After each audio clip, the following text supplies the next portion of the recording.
Support Timnas. Ngomongin Timnas lagi. Perjalanan Tim Nasional Indonesia mengarungi round 3 kualifikasi Piala Dunia 2024 nampaknya full support dari pemerintah. Hal ini setelah beberapa waktu yang lalu Miss Hilger dan Eliano Reinders ya tentu saja sudah disetujui, DPR sudah merekomendasikan untuk ke tahap berikutnya berkaitan dengan proses naturalisasi dan update info yang lain yang tidak kalah menarik ya. Dan ini menarik, saya pikir sesuatu yang kita dorong bersama itu akan kerasa. Dan kalau ini diciptakan, kalau ini dilakukan, maka semoga saja atmosfer ini nanti akan merasuk ke dalam setiap pemain Tim Nasional Indonesia di dalam melangsungkan pertandingan baik melawan Bahrain maupun melawan Cina. Ya, Kemenkumham direncanakan minggu depan akan ke Dubes Belanda dan proses pengambilan sumpah akan dilakukan di Belanda. Saya pikir ini terobosan yang wow, patut kita apresiasi demi Garuda di dadaku. Demi berkibarnya bendera merah putih di kancah persepak bolaan dunia. Ya, demi ambisi, harapan semua dari fans Tim Nasional Indonesia. Dan saya pikir apa yang dilakukan oleh Kemenkumham ketika pengambilan sumpah nanti tidak dilakukan di Indonesia tapi dilakukan di kantor Duta Besar Indonesia yang ada di Belanda, ya ini adalah tantangan positif karena memang kedua pemain Miss Hilger dan Eliano Reinders sekarang baru aktif mengikuti kompetisi di Eredivisie ya. Dan ya secara waktu bisa jadi akan susah ditemukan jalan keluarnya. Dan ketika susah ditemukan jalan keluarnya, ada potensi proses naturalisasi ini mundur. Maka dari itu Kemenkumham selaku wakil dari pemerintah eksekutif berinisiatif untuk proses pengambilan sumpah dilakukan di Duta Besar Indonesia di Belanda sana. Dan ya sepanjang tidak menyalahi aturan perundang-undangan yang berlaku, kenapa tidak? Bahkan inovasi-inovasi terobosan-terobosan ini yang sebenarnya kita harapkan ya agar ya perjalanan Tim Nasional ini ketika semakin banyak yang mendukung dalam langkah-langkah nyatanya, ini akan menjadi merebut kemerdekaan istilahnya ya. Artinya semangat spirit untuk merebut satu tiket Piala Dunia 2026 ini nanti semakin nyata dan diperlihatkan oleh semua stakeholder yang terlibat ya. Semoga saja nanti perjalanan dari Miss Hilger dan Eliano Reinders ya itu berjalan dengan baik tanpa halangan suatu apapun. Ketika sudah menjadi WNI nanti itu juga proses perpindahan federasinya berjalan lancar sehingga maksimal H-7 nanti semuanya sudah clear dan bisa didaftarkan oleh PSSI untuk membela skuad Tim Nasional Indonesia saat menghadapi Bahrain tanggal 10 Oktober 2024 dan tanggal 15 Oktober melawan Cina. Berkaitan dengan pertandingan antara Bahrain melawan Indonesia, tentu saja harapan kita semuanya Tim Nasional Indonesia bisa memetik poin sempurna. Bisa memetik poin sempurna, 3 poin target kita ya. Kenapa? Hal ini bukan tanpa alasan sebenarnya. Kalau kita lihat dari materi pemain, sebenarnya kita berani bersaing dengan Bahrain ya. Kalau dilihat dari market value, ya Tim Nasional Bahrain ini market value-nya 158,17 miliar. Dan Tim Nasional Indonesia jauh unggul ya, apalagi dengan kedatangan Miss Hilger dan Eliano Reinders. Berarti ketambahan sekitar 140 miliar sendiri dua pemain ya. Dan tentu saja di atas 400 miliar. Jadi sepertiganya ya, sepertiganya dari market value tim nasional Indonesia secara kasat mata harusnya tim nasional Indonesia bisa berbuat banyak. Apalagi kalau kita lihat lini pertahanan tim nasional Indonesia dengan ketambahan Miss Hilger makin sempurna ya. Dan ini ya meminimalisir terjadinya gol. Tinggal lini tengah sama lini depan nanti yang harus berusaha nge-push ya. Staf kepelatihan khusus strikernya nanti harus bekerja keras ya agar simulasi-simulasi di dalam latihan nanti bisa dipraktekkan di dalam lapangan saat tim nasional Indonesia menghadapi Bahrain. Kemudian dari 158,17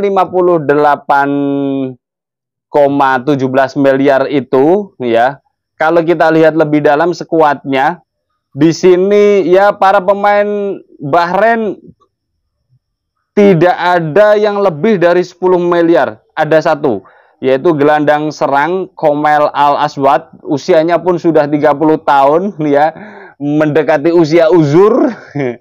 10,43 miliar. Kemudian catatan yang lain, Ali Madan sayap kanan. Wow, sayap kanannya nanti ketemu Kelvin Verdong lagi nih. Itu 52,14 miliar ya. Terus kemudian dari sisi striker ya 1,7, usianya 22, usianya 33. Saya pikir ini lini belakang tim nasional Indonesia harusnya aman ini ya. Ya strikernya sekelas Rafael Strike lah, sama-sama sekitar 1,7 atau 2 miliaran. Jadi lini tengah dan lini belakang, lini depan tidak ada yang istimewa dari sisi market value. Dan yang menjadi menarik adalah skuad dari Bahrain ini, kiper itu rata-ratanya 31,67 tahun, backnya 27,75 tahun, gelandangnya 29,67 tahun, penyerangnya 27,33 tahun. Kalau melihat ini rata-rata total 28,65 tahun, hampir 29 tahun rata-rata usianya dari tim nasional Bahrain. Saya pikir ini harus dimanfaatkan betul ya. Sementara tim nasional Indonesia kita ketahui bersama rata-ratanya sekitar 23,8 tahun. Usia yang masih gila-gilanya berlari ya. Fighting spiritnya dapat, jiwa mudanya dapat ya. Dan ini akan menjadi pembeda tentu saja dalam hal high pressure ya, high pressing, terus kemudian sprint pendek, membuka ruang dan sebagainya dengan segala macam kecepatannya dan kebugarannya. Saya yakin tim nasional Indonesia akan bisa mengungguli ya. Terus kemudian kalau kita bicara berkaitan dengan tim nasional Indonesia ya, ya lini belakang tim nasional Indonesia dengan adanya Miss Hilger, terus kemudian ada Jay Itses, ada Rizky Ridho, ada Justin Hubner, ada Ferrari, saya pikir komplit. Tidak usah diragukan lagi lini belakang. Lini tengah semoga saja Tom Haye dalam kondisi yang fit dia, karena memang di pertandingan kedua kemarin nampaknya ada sesuatu yang dirahasiakan dari Sintayong, karena Tom Haye hanya diturunkan di menit 70-75 dan itu tidak bisa berbuat banyak karena memang ya menitnya, panasnya di dalam lapangan, nyetelnya dengan para pemain yang lain butuh waktu. Baru menit 85 itu Tom Haye mulai hidup bersama dengan para pemain tim nasional Indonesia yang lainnya. Berbeda dengan pertandingan saat melawan Arab Saudi, seorang Tom Haye sangat kelihatan bedanya, dia bisa mengendalikan lini tengah ya. Terus kemudian yang menarik adalah lini depan tim nasional Indonesia. Dengan adanya Eliano Reinders, kita tidak tahu Eliano nanti difungsikan di posisi mana ya, tapi kalau ngelihat skillnya dan potensinya, memang potensi terbaiknya ada di bek kanan. Akan tetapi kita tahu seorang history maker ya, sang history maker Sintayong ini suka bereksperimen.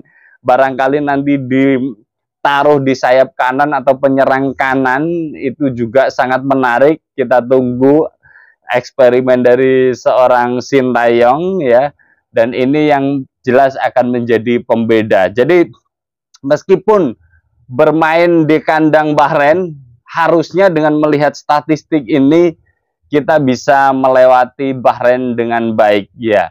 Ya tidak usah banyak-banyak lah, 1-0 atau 2-0 saya pikir sudah cukup ya. Tapi saya yakin tim nasional Indonesia tidak kebobolan di pertandingan nanti. Karena memang ya kita lihat antara statistik market value lini depan dan di lini tengah Bahrain bersama dengan lini tengah dan lini belakang tim nasional Indonesia jauh jomplang, kontras sekali, dan ini sesuatu yang membuat kita percaya diri tentu saja ya. Tim nasional Indonesia yakin ya, kita yakin ya. Kita yakin dan harapan kita semuanya semoga saja. Saya yakin juga teman-teman mengharapkan yang sama, kemenangan untuk tim nasional Indonesia saat melawan Bahrain dan melawan Cina, karena ini momentum. Sekali lagi saya akan bilang berkali-kali, ini adalah momentum, karena jika tim nasional Indonesia mampu memenangkan pertandingan melawan Bahrain dan melawan Cina, ini adalah kejutan. Bagaimana kita bisa melihat kejutan itu? Kejutannya adalah nanti tim nasional Indonesia nangkring di posisi runner up untuk sementara ya. Karena dengan tambahan 6 poin, saya pikir sekali lagi Jepang nanti akan melibas lawan-lawannya di 2 pertandingan berikutnya. Dengan begitu akan meminimalisir poin-poin negara-negara yang berperingkat ke 2, 3, sama 5. Dengan demikian tim nasional Indonesia ada potensi menyodok ya, menyodok menjadi runner up untuk sementara ketika pertandingan melangsungkan 4 pertandingan nanti setelah pertandingan setelah pertandingan Bahrain dan pertandingan Cina. Saya pikir optimisme harus dibangun ya untuk tim nasional Indonesia. Tim nasional Indonesia menang segalanya, kita hanya kalah di ranking. Hari ini ranking kita memang ya 129, sementara Bahrain sekitar ranking 75 sampai 80 ya, ranking FIFA. Tapi beberapa pelatih mengatakan, pelatih Jepang mengatakan ranking FIFA tim nasional Indonesia itu menipu. Tim nasional Indonesia misterius. 2 kalimat itu sering dikatakan oleh pelatih-pelatih negara-negara di grup C. Kenapa? Ya karena memang berbeda. Dan kalau saya melihat ya kualitas tim nasional Indonesia hari ini dengan segala macam keterbatasannya, ya harusnya tim nasional Indonesia itu udah berada di ranking atas 100 itu. Ya 90, 80 masih oke lah. Ya sebagai pembuktiannya gini, kalau tim nasional Indonesia mampu memenangkan pertandingan melawan Cina dan melawan Bahrain, sebenarnya tim nasional Indonesia peringkatnya ya di antara itu, di antara yang dikalahkan ya. Cina kan di peringkat sekitar 90-an tuh. Bahrain sekitar 75 sampai 80-an. Ya berarti kalau tim nasional Indonesia mampu memenangkan 2 pertandingan itu, tim nasional Indonesia sebenarnya secara kualitas tim ya layak berada di atas 100 ranking FIFA dunia. Ya, tentu saja ini nanti akan kita update lagi perkembangannya berkaitan dengan proses naturalisasi, info-info tim nasional Indonesia yang lain dan data-data yang akan kita sajikan ya untuk menjadi referensi bahwa sebelum menghadapi Indonesia Bahrain nanti, Indonesia Cina, karena kita bertandang ke sana, kita punya optimisme, kita semangat menonton ya. Oke, terima kasih. Kita akan update lagi berkaitan dengan informasi tim nasional Indonesia bersama saya Setia Uban. Thanks for watching.